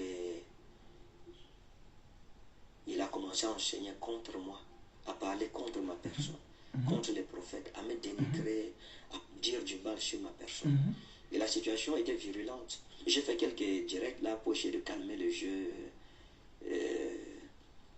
pour nous éviter des conflits inutiles. Mais je me suis rendu compte que la chose était de plus en plus grave. Il y a eu des leaders de son église qui nous ont approchés pour dire qu'ils sont scandalisés de savoir que leur papa passe le temps à prêcher contre moi. Pourtant, il m'avait présenté comme son frère. À partir de ce moment, il a invité Maman Lésandra dans son bureau et il lui a dit de se méfier de moi. Il a dit que je suis quelqu'un de très dangereux. Et il y a une histoire que je lui avais racontée par rapport à une jeune dame que j'avais connue avant Maman Alessandra, sur qui j'avais des vues. Je me disais, ok, ça pouvait aller. Et il a raconté à Maman Alessandra que, ok, il y a une telle fille comme ça, voilà ce qui se passe avec lui et tout. Oh, c'était un secret que je lui confiais. Quand oh là là là là là là, c'est sérieux. Mes chers frères et sœurs, écoutez-moi très bien. Écoutez-moi très bien. Je suis revenu un peu en arrière pour vous rejouer cette partie. Mais je vais faire d'abord mon commentaire avant de vous rejouer cette partie. Le fait que le prophète Ekané n'a pas apprécié, n'a pas aimé, n'a pas voulu que ce soit son ami de Lille qui l'a invité à Lille, qui organise son événement à Paris, cela a créé comment? Une scission entre les deux frères, entre les deux amis. Cela a généré comment? Un dissentiment, comme lui-même il le dit, entre les deux amis. Alors, les guéguerres vont commencer entre les deux. Et selon ses propos, selon ses dires, c'est celui de l'île qui est beaucoup plus virulent envers lui. Il va commencer maintenant à parler de leur intimité, des secrets qu'il lui avait confiés. Il va maintenant commencer à les exposer à Alessandra, celle que lui voulait épouser. Il va commencer à exposer comment des secrets qu'il lui aurait confiés de sa vie personnelle, de ces choses qu'il avait fait. Vous voyez? Qu'est-ce qui est à l'origine de ça? L'argent, l'événement de Paris. L'événement de Paris là, qu'il a voulu gérer seul. Parce que c'est lui-même qui a organisé son événement. Mais son ami de l'île n'était pas content. Il voulait aussi prendre sa part du gâteau. Comment moi je t'invite en France, tu viens organiser un événement en France et tu veux manger le gâteau tout seul. Moi aussi je veux ma part du gâteau. C'est là où a démarré leur problème. Jusqu'à ce que la fille que lui-même il lui a promis, il ne veut plus qu'il se marie avec cette fille. Il ne veut plus que le mariage ait lieu. Voilà le comportement de ceux que vous appelez vos pères spirituels. Voilà le comportement de ceux que vous appelez des serviteurs de Dieu. Ils n'ont jamais été des serviteurs de Dieu. Ils ne le sont jamais, ils ne le seront jamais. Écoutez-moi très bien, je suis l'apôtre Jean-Paul Lawson, l'homme du temps, l'homme du moment. Il n'a jamais été serviteur de Dieu. Je vais vous lire un passage dans Philippiens chapitre 4. Philippiens chapitre 4, nous allons lire du verset 17 au verset 21. Philippiens chapitre 4. Philippiens plutôt chapitre 3. Philippiens chapitre 3, verset 17 au verset 21. Philippiens chapitre 3, verset 17 au verset 21 qui dit: soyez tous mes imitateurs, frères, et portez les regards sur ceux qui marchent selon le modèle que vous avez en nous. Soyez tous mes imitateurs, frères, et portez les regards sur ceux qui marchent selon le modèle que vous avez en nous. Quel est le modèle que ces hommes suivent? I don't know. Quel est le modèle que ces hommes suivent? Quel est le repère qu'ils suivent? Ils vous enseignent quoi? Vous trouvez quoi chez eux? Quel est leur modèle? Dieu avait montré un modèle à Moïse. Il a dit à Moïse: fais d'après le modèle que je t'ai montré. Reproduis d'après le modèle que je t'ai montré. Ne fais pas ton propre modèle à toi, mais répète, refais selon le modèle que moi, ton Dieu, ton Seigneur, je t'ai montré.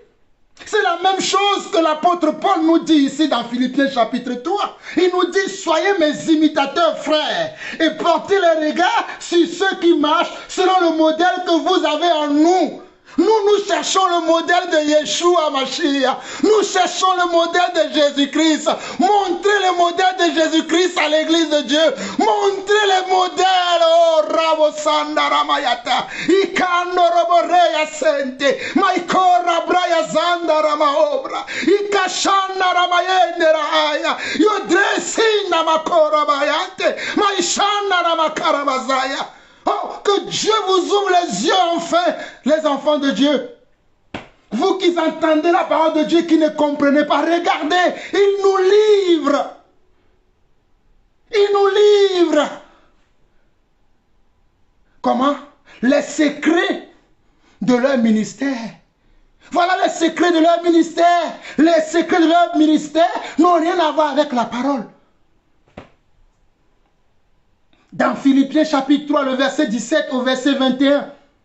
Soyez tous mes imitateurs, frères, et portez les regards sur ceux qui marchent selon le modèle que vous avez en nous. Car il y en a plusieurs qui marchent en ennemis de la croix. Car il y en a plusieurs qui marchent en ennemis de la croix de Christ. Je vous en ai souvent parlé et je parle maintenant encore en pleurant. Je vous en ai souvent parlé et je parle maintenant encore en pleurant. Voilà pourquoi Jean-Paul Lawson aussi pleure. Jean-Paul Lawson aussi pleure parce que je vous en ai souvent parlé. Je vous en ai souvent parlé. Je vous en ai souvent parlé. Je vous ai souvent averti. Je vous ai montré dès le commencement de cette vidéo ce que j'ai fait il y a 7 ans, il y a 8 ans concernant ce faussaire, concernant ces bandits spirituels, ces escrocs spirituels. Mais vous ne voulez pas vous attacher à la vérité. Pour vous, comme nous n'avons pas de grands bâtiments, comme nous ne nous asseyons pas comme lui, assis dans un canapé, les pieds croisés, comme nous ne prenons pas de suites dans les grands hôtels, comme nous n'avons pas de grosses voitures, comme nous travaillons nous-mêmes pour vivre de notre travail et de ne pas être à votre charge, nous ne sommes pas des serviteurs de Dieu pour vous. Misérables que vous êtes, comme nous travaillons de nos propres mains pour subvenir à nos besoins, afin de ne pas être à votre charge, afin de ne pas prendre les suites dans les grands hôtels, dans les grandes palaces de ce monde, et de venir se vanter dans les vidéos comme ça. On m'a donné une chambre où ma valise ne peut même pas passer. Tu es parti pour prêcher peut-être pour une journée ou peut-être pour 2 journées. Tu dois prendre quelle valise? Tu dois prendre quelle valise? Il était en train de nous dire que sa valise ne pouvait même pas rentrer dans la chambre. Il est parti prendre sa suite. Il est parti prendre sa suite. Au dos de qui? Au dos de vous les contribuables. Vous qui semez les dîmes et les offrandes. Vous qui venez voir le prophète avec une offrande pour écouter un message, pour recevoir une parole charnelle, une parole qui n'a rien à voir avec la vérité. Voici ce que la parole nous dit dans ce passage. Relisons le passage. Oh, alléluia. Soyez tous mes imitateurs, frères, et portez les regards sur ceux qui marchent selon le modèle que vous avez en nous. Nous sommes bien dans Philippiens chapitre 3, le verset 17 au verset 21. Verset 18, il dit, car il en a plusieurs qui marchent en ennemi de la croix de Christ. Je vous en ai souvent parlé et j'en parle maintenant encore en pleurant. Leur fin sera la perdition. Ils ont pour Dieu leur ventre, ils mettent leur gloire dans ce qui fait leur honte, ils ne pensent qu'aux choses de la terre, ils ne pensent qu'aux choses de la terre, ils ne pensent qu'aux choses de la terre. Verset 20, mais nous sommes citoyens des cieux, d'où nous attendons aussi comme sauveur le Seigneur Jésus-Christ, qui transformera le corps de notre humiliation, en le rendra semblable au corps de sa gloire, par le pouvoir qu'il a de s'assujettir toutes choses. Pour vous là, nos corps aujourd'hui sont humiliés devant vous. Nous ne sommes pas présentables parce que nous ne mettons pas les fonds de teint sur le visage. Nous sommes dans l'humilité. Nous sommes simples. Nous faisons nos vidéos dans la simplicité. Nous ne cherchons pas le blim blim. Pour vous, nous ne sommes pas de présentables. Qu'est-ce qu'on peut dire de nous? Vous êtes aussi serviteurs de Dieu. Vous préférez ces gens-là. Mais moi, je vous lis la parole de Dieu dit. Oh, Philippiens chapitre 3, le verset 17 au verset 21. Soyez tous mes imitateurs, frères, et portez les regards sur ceux qui marchent selon le modèle que vous avez en nous. Car il en est plusieurs qui marchent en ennemis de la croix de Christ. Je vous en ai souvent parlé et j'en parle maintenant encore en pleurant. Leur fin sera la perdition. Ils ont pour Dieu leur ventre, ils mettent leur gloire dans ce qui fait leur honte, ils ne pensent qu'aux choses de la terre. Mais nous sommes citoyens des cieux, d'où nous attendons aussi comme sauveur le Seigneur Jésus-Christ, qui transformera le corps de notre humiliation en le rendra semblable au corps de sa gloire par le pouvoir qu'il a de s'assujettir toutes choses. Réécoutons une dernière fois. Réécoutez encore. Réécoutez.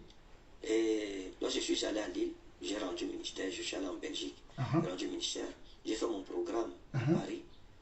Quand j'ai fait mon programme à Paris, avec lui, il m'a dit, tu vois, c'était mon église qui était là, que la salle était pleine. Je dis, d'accord, gloire à Dieu. J'ai fait un deuxième programme. Et quand la salle était pleine, je suis allé chez lui, on a causé, il m'a dit, ok, tu vois, la salle était pleine parce que j'ai envoyé ma brebis là-bas. Voilà, je lui ai dit, ah, ce sont des neveux, des nièces, ils sont chez leur oncle, ne t'en fais pas, j'en prendrai grand soin. Et on a rigolé sur ça. Mais j'étais étonné après de voir qu'il a commencé à enseigner contre moi, à parler contre ma personne, contre les prophètes, à me dénigrer, à dire du mal sur ma personne. Et la situation était virulente. J'ai fait quelques directs là pour essayer de calmer le jeu, pour nous éviter des conflits inutiles. Mais je me suis rendu compte que la chose était de plus en plus grave. Il y a eu des leaders de son église qui nous ont approchés. Vous n'avez pas bien entendu. Non, non, non, je ne crois pas que... Non, vous n'avez pas bien entendu. Je reviens encore en arrière. Je reviens, vous n'avez pas bien entendu. Non, je reviens encore en arrière. Pour que vous puissiez mieux comprendre. Nous sommes allés... Réécoutez encore. Je lui ai dit, mon frère, j'ai mes enfants, les Réécoutez. troupeaux du pâturage que le Seigneur m'a confié à Paris. Je vais faire un programme à Paris. Quand je finirai mon programme à Paris, je viendrai donc à ton invitation à Lille. Il m'a dit, d'accord, je viendrai à Paris pour te soutenir. Et j'ai fait l'annonce et mes enfants m'attendaient donc à Paris. Mes enfants qui organisent mes campagnes m'ont appelé pour me dire, papa, mais dans la fiche de votre frère, c'est lui qui vous invite plutôt à Paris. Et moi, je n'avais pas remarqué ces affiches que j'avais publiées sur ma page. Quand j'ai regardé, je me suis rendu compte que oui, en fait, il avait mis orateur, invité, prophète Ferdinand Kane. Donc, je l'ai appelé. Et puis, mes enfants m'ont dit aussi que ces enfants l'ont appelé pour... Ces enfants ont appelé mon équipe pour dire à mon équipe que les offrandes, ce sont eux qui devraient gérer les offrandes. Donc, mes enfants ne devaient pas toucher les offrandes. Tout ce qu'on donnerait comme offrande, c'est eux qui devraient compter cela. Ah bon? Et ils allaient départager les offrandes. Où il y a mon nom, on me donnerait, où il y a le nom de leur père, et il lui remettrait l'offrande. Donc je l'ai appelé. Et je lui ai dit, écoute, je t'ai dit que le programme de Paris, c'est moi qui l'organise en fait. Là, si tu viens me soutenir, et moi je viendrai à ton église à Lille. Ce qui veut dire, ne mets pas terre, ne te mets pas dans mes affaires. J'ai des enfants en Europe qui m'attendent. Déjà que ce n'était pas la première fois que j'allais là-bas en 2019, déjà, j'étais en Europe. Donc, que j'ai appris que tes enfants vont se charger l'offrande et tout, je pense qu'il y a eu un malentendu. Il s'est engagé à payer la salle qu'il avait payée. Je lui avais dit que si tu penses que ça pèse sur toi, même la salle que j'ai payée, je pourrais te rembourser ton argent. Il m'a dit non, ça va. Il m'avait promis des chaises, des appareils et tout. Après, il a dit ok. Comme c'est ton programme, je croyais que c'était moi qui t'invitais. Bon, pour le reste des choses, là, je me désengage parce que ça coûte cher. Ça va peser sur moi, ce qui était tout à fait normal. Et voilà comment j'ai organisé le programme. Et il a failli ne pas venir. Parce que cette situation nous a mis dans des dissentiments profonds. Il était devenu un peu réticent vis-à-vis de moi. Je l'ai appelé, j'essaie de parler avec lui, m'expliquer, l'encourager à venir et tout. Bon, finalement, il a honoré à ce programme. Il m'a dit, je ne veux pas vraiment trop dans le ministère. Tu me donnes un peu la parole, je parle un peu, puis voilà. Et lorsque je suis allé à Lille, j'ai rendu le ministère, je suis allé en Belgique, j'ai rendu le ministère, j'ai fait mon programme à Paris. Quand j'ai fait mon programme à Paris, avec lui, il m'a dit, tu vois, c'est toute mon église qui était là, c'est pour ça que la salle était pleine. J'ai dit, d'accord, gloire à Dieu. J'ai fait un deuxième programme. Et quand la salle était pleine, je suis allé chez lui, on a causé, il m'a dit, ok, tu vois, la salle était pleine parce que j'ai envoyé mes brebis là-bas. Voilà. Je lui ai dit, ah, ce sont des neveux, des nièces. Ils sont chez leur oncle, ne t'en fais pas, j'en prendrai grand soin. Et on a rigolé sur ça. Mais j'étais étonné après de voir que il a commencé à enseigner contre moi, à parler contre ma personne, contre les prophètes, à me dénigrer, à dire du mal sur ma personne. Et la situation était virulente. J'ai fait quelques directs là pour essayer de calmer le jeu,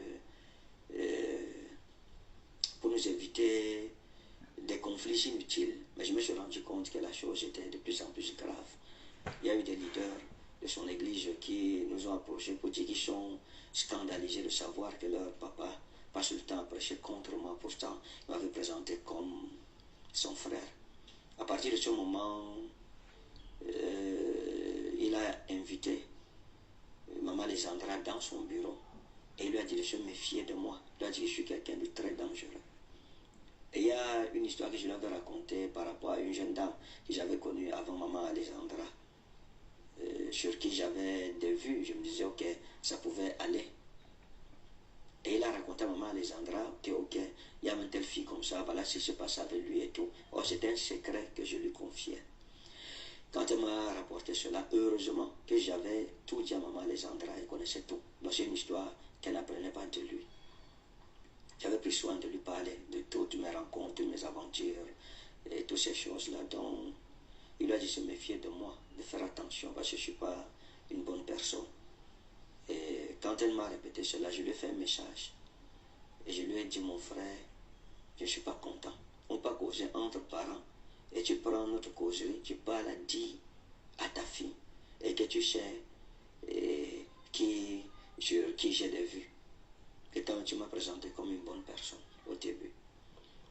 Mes chers frères et sœurs, voici le comportement de ceux-là que vous suivez.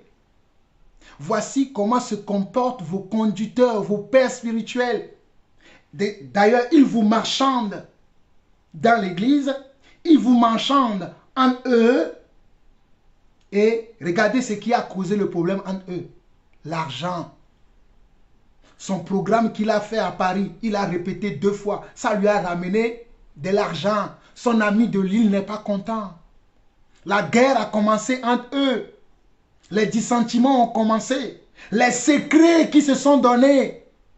Les secrets vont commencer à se dévoiler. Mais mes chers frères et sœurs, vous n'avez pas encore entendu le pire. Je vais mettre fin à cette première partie. Nous allons poursuivre dans la deuxième partie, histoire que je boive un peu d'eau, que je me repose un peu. Nous allons reprendre la deuxième partie et vous allez voir. Et c'est là où nous allons finir, parce que là, je vais aller très vite, jouer les parties importantes et je vais donner mon idée claire par rapport à cette affaire et nous allons nous arrêter. Que le Seigneur vous bénisse. Shalom à vous tous.